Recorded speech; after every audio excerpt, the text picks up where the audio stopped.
What if you wake up tomorrow to an unexpected internet breakdown? How would you cope? And do you think you'll be able to survive it?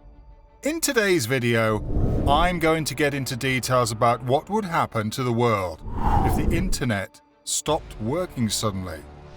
In October 2021, Facebook, WhatsApp, and Instagram suffered a major outage for 6 hours and stopped working for users around the world. Facebook and Google lost over £300 million in advertising revenue within that 6 hours. A lot of businesses were also brought to a grinding halt, since most of their operations happened on these social media. It was a very terrifying experience for most avid phone users. That experience brought most people to the realization that the internet fills a lot of gaps in our day-to-day life. Not very long ago, we did live in a world without the internet. In the year 1983, the internet was launched in its most basic and simplest forms on the first day of that year, although the internet we know today started taking its form when the World Wide Web, popularly known as WWW, invented by Tim Berners-Lee, got launched in 1989 and launched his first web client and server in the year 1990. Even with this invention, in 1995, less than 1% of the world had gained access to the internet. Fast forward to today, across the globe, over 3.5 billion people, which is nearly half of the world's total population, have access to the internet, and this number is growing by the second. The globally spanned internet is very vast and is not reliant on just one central server or router. It is a large network that is inclusive of several computer networks and has connections that cross over countries, run deep beneath the oceans, and span across space through numerous space stations. The internet has become so woven deep into the fabric of our society, as much as our dependence on it has. In 2008, at Stanford University, Jeff Hancock would often give challenging assignments like challenging them to stay off the internet for 48 hours. Then observe and discuss how this action affected them. But something happened in 2009 when Hancock returned to the university after a 1-year sabbatical. He tried to introduce this assignment to his new set of students, but the response he got from the class was baffling. There was a revolt in the class, and the student deemed the assignment impossible and very unfair, and also urged that going offline just for 48 hours will prevent them from meeting up with work from other classes, cripple their social lives, and make important friends and family worry so much about them since there was no means of communicating with them. He had to cancel this assignment and never attempted it again. This further proved the dependency of people on the internet for day-to-day life and functioning. A major aspect of living now depends on the internet in various ways or forms. It is acknowledged to be a very reliable communication resource due to its flexible connections. For example, when you send a text message or a DM, the data cross 1 out of a million pathways available. Or when downloading a document or file, it comes into your system in e-packets that journey widely across the world. These data packets travel different pathways and have dynamic routes.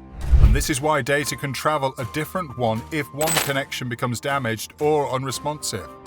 If one segment of the internet goes offline, probably due to an earthquake, hurricane, or nuclear attack, the other segments could remain active. How would we be affected should the internet stop working suddenly? Would life take a drastic turn? Or would we be able to adapt to old forms of communication?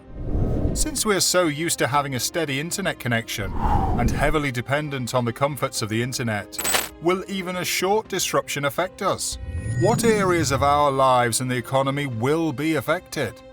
Depending on the severity of the internet outage, basic services like text messaging or mobile phone service may not be available. Mobile and social media apps will also be unavailable. Banking apps will be inaccessible. Credit cards and electronic payments will fail. The world will be reduced to phone calls as a means of communication.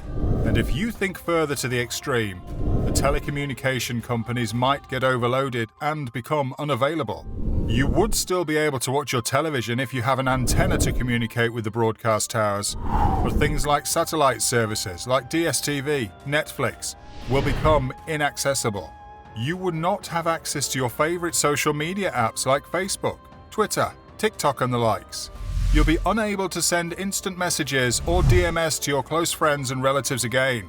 If the telephone companies and telecommunication towers get affected by the outage too, you'll have to write letters and take them to the post office to have them mailed to your desired destination. You'll also need to cache important information on a compact disc or connect two computers using a cable because you'll be unable to transfer files between computers. Services like iCloud will also fail, and all information that you have stored on these clouds will be inaccessible. Efforts to expand power grids across the country into smart grids have been made in the United States. Smart grids could serve customers' needs more efficiently, save energy, communicate with each other over internet connections, and could reduce power outage problems. But if the internet were to stop working, a smart grid would break down. The problem that any country using this smart grid system could encounter is massive power outages.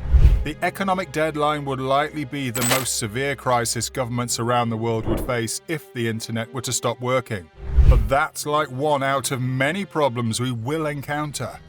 As the internet has become more ubiquitous, countries have used it to gather information and spy on each other. Losing the internet would be a blow to the intelligence community. Information sharing would become slow and difficult. Some governments can react rashly to a situation, and it will be impossible to predict how a government would react, and this could lead up to a series of events that will quickly escalate into a conflict. Let's assume that these world leaders maintain order and resist the urge to blow themselves up. Other problems would still arise. The military operations and some research institutes are part of internet-like networks, but are not technically part of the internet itself. If these networks are not affected, at least some electronic communication and data transfer would be possible. But if our imaginary crisis spread to these computer networks, the country would be vulnerable to all kinds of attacks and will render the military's use of the internet redundant and set the military operations back by 30 years or more. The economic impact will be a nightmare. Think of businesses that heavily depend on the internet. Every website would be offline.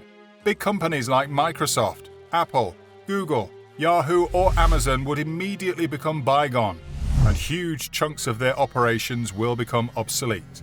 Companies that offer services like plumbing and carpentry increasingly depend on social networks to promote their services and will be greatly affected since there will no longer be a means to advertise their services. The internet has helped streamline small businesses by improving supply chain management, processing debit and credit card payments, marketing themselves online, managing e-payroll and more.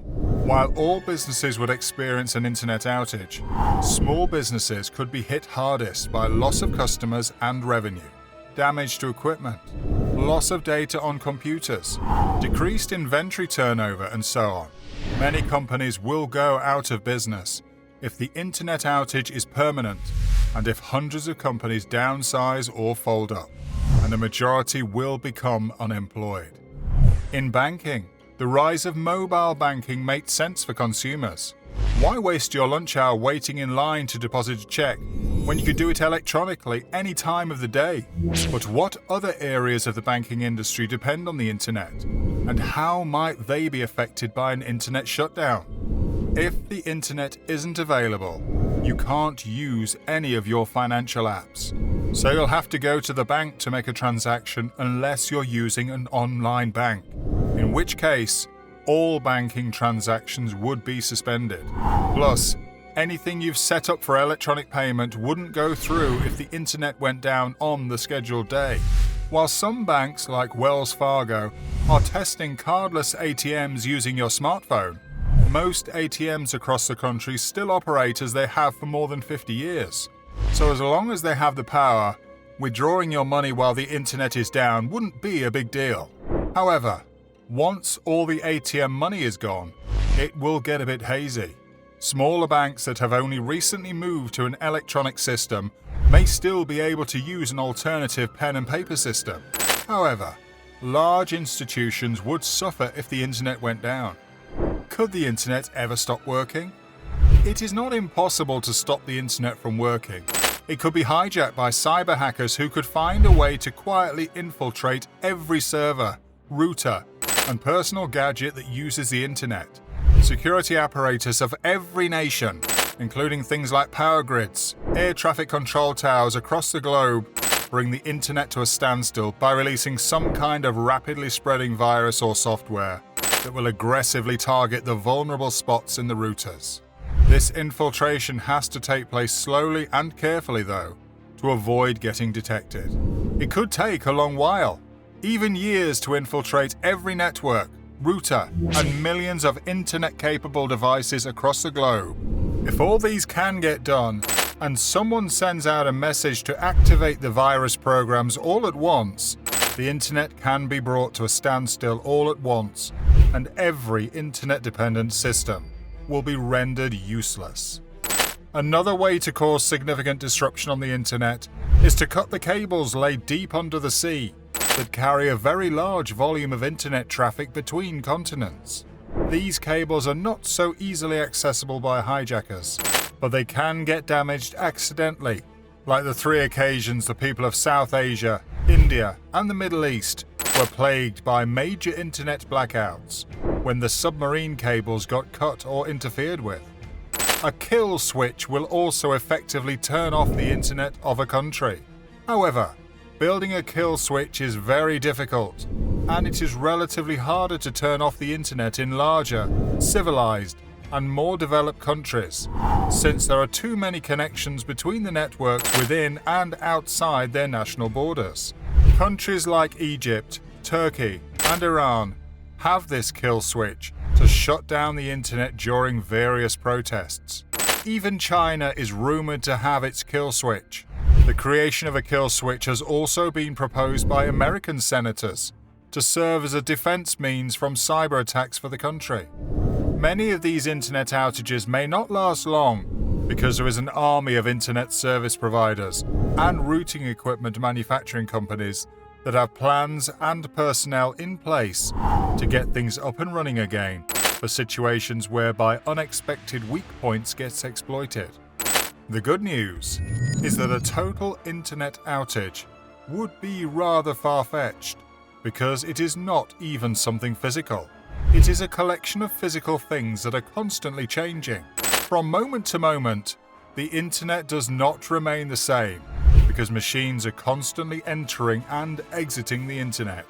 Some segments of the internet may get disconnected, and this tends to occur regularly, notwithstanding if it's a specific server crashing and requiring a reboot or replacement, or a torn cable. Certain events can disorganize the internet service, but these effects are usually fleeting. The internet is not centralized. Do you think you can live without the internet? Yes, it is very possible. We lived very well pre the internet era, and many people choose to live in that way till today. People in underdeveloped and uncivilized parts of the world would hardly feel the effects of the loss of the internet. And that brings us up to the end of today's video. If you enjoyed it, do drop a comment on topics you would like to see, and hit the like and subscribe buttons if you have not yet subscribed. See you in the next video.